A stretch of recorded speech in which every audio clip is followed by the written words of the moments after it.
Hello and welcome to 21st Century. I'm Daljit Dhaliwal.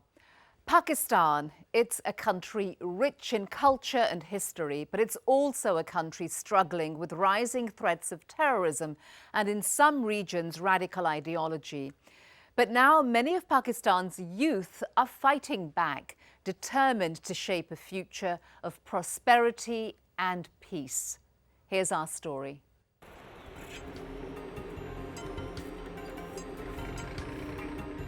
Pakistan.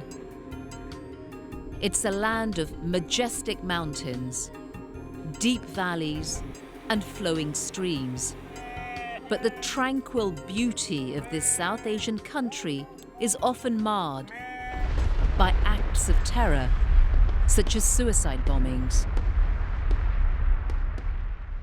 People have started thinking that people of Pakistan are terrorists, which is untrue. 99% people are fun-loving people. Abrar-ul-Haq, a popular Pakistani singer, is also the founder and chairman of the Youth Parliament of Pakistan. He says that the growing tide of terror and fear must be stopped before it's too late. One way to help do that, he believes, is by harnessing the power of young people. More than half of Pakistan's 180 million citizens. Giving them a voice in shaping their own futures and securing new opportunities is key, he says, to ensuring peace and prosperity. Without this, he believes, the youth are vulnerable to terrorist ideology. Because they did not have any opportunity, they were jobless. That is one reason why they're committing suicides every day. That was one reason why they're joining the groups of terrorists and extremists. Young Pakistanis living in poverty-stricken areas and remote tribal villages are especially at risk, Abrar says. This man, who calls himself Mujib and asked us not to reveal his real identity, was lured away from his family and into an extremist group. Now in his 20s, he lives in a district mired in poverty. That group was not good. They never allowed me to leave them. Mujib's story began one day as he set off for daily prayer at the mosque. After prayers, friends invited him to join a madrasa, a house of religious learning.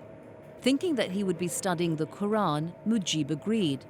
But it didn't take him long to realize that instead of religious teaching, he was in fact being trained to wage war. They used to train us to handle arms and ammunition, sword fighting, taking apart and assembling arms and ammunition. Mujib attempted to leave after 6 months, but severing ties with the group wasn't as easy as he imagined. His trainers refused to let him go.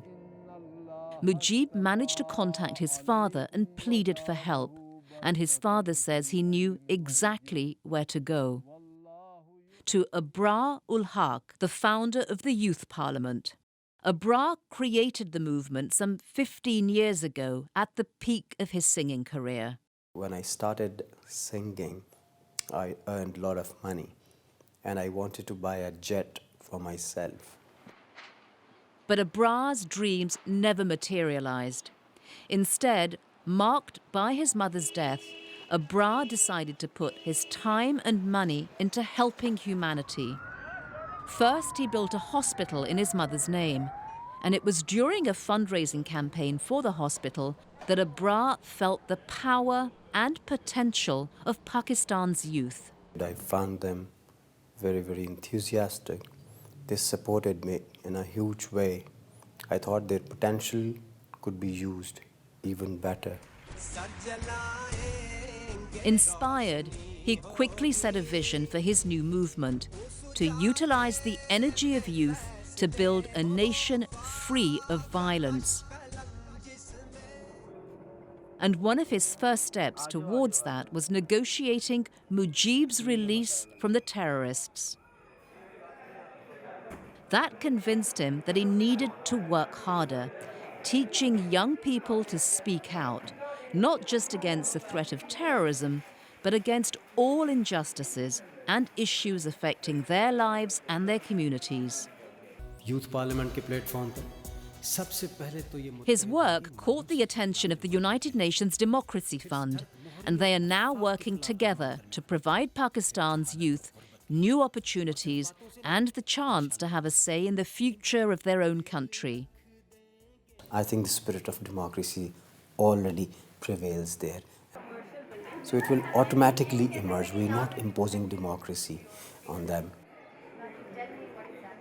In fact, they're taking their message of change and making themselves heard in ways that resonate with their generation. Through films like this one encouraging young people to assert their rights, and through songs with a message, all created by youth for youth.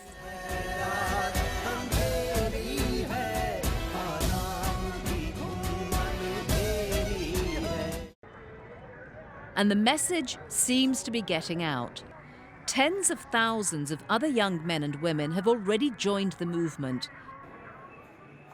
Some of them are seen here protesting against months of power cuts, resulting in closed businesses and lost wages. They'll speak about different issues, problems of their respective areas, their possible solutions. They will automatically come in the role of leadership. They will inspire so many others. But little can change unless everyone can be empowered, and that includes Pakistan's young women.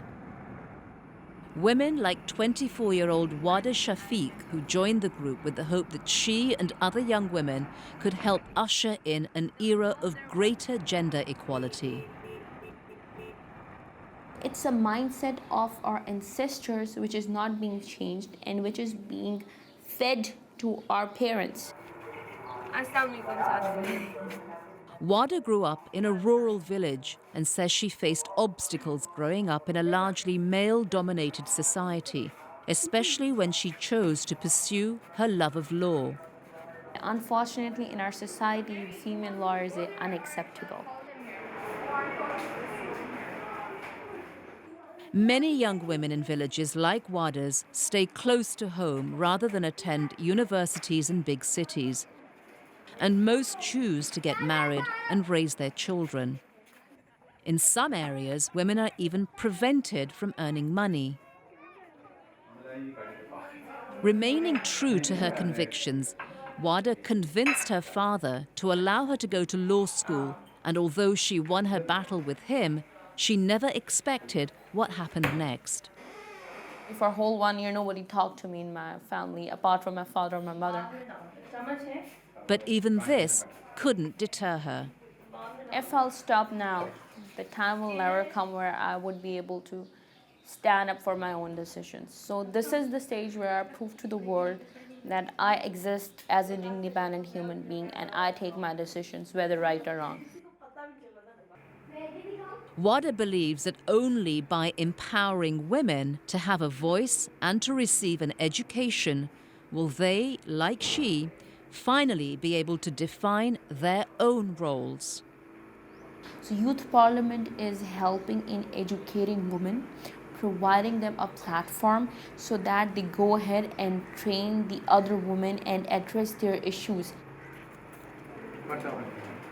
And once again, the Youth Parliament is using the medium of their generation to spread her message through these televised debates where young men and women present opposing views and arguments close to those taking place in Pakistan's parliament. Democracy is also sensitive to the needs of women at the same time.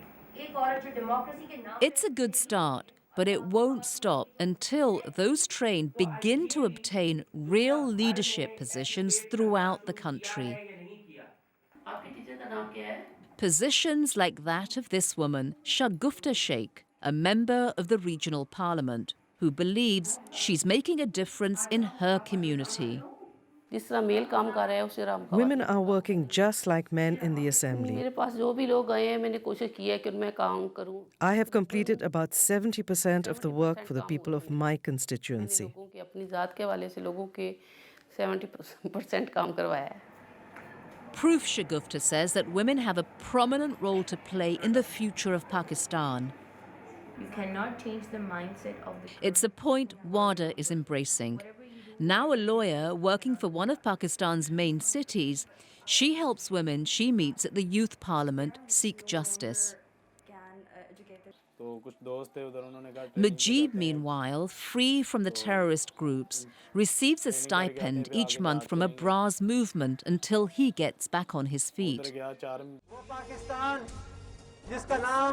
As for Abrar, he continues his mission to encourage young people to express their views and become the leaders of tomorrow in a society where everyone can live in peace. Pakistan will start flourishing when youth comes in the driving seat. That is my passion, to make them leaders, to think out of box, to see what is happening in the world, and to lead this nation.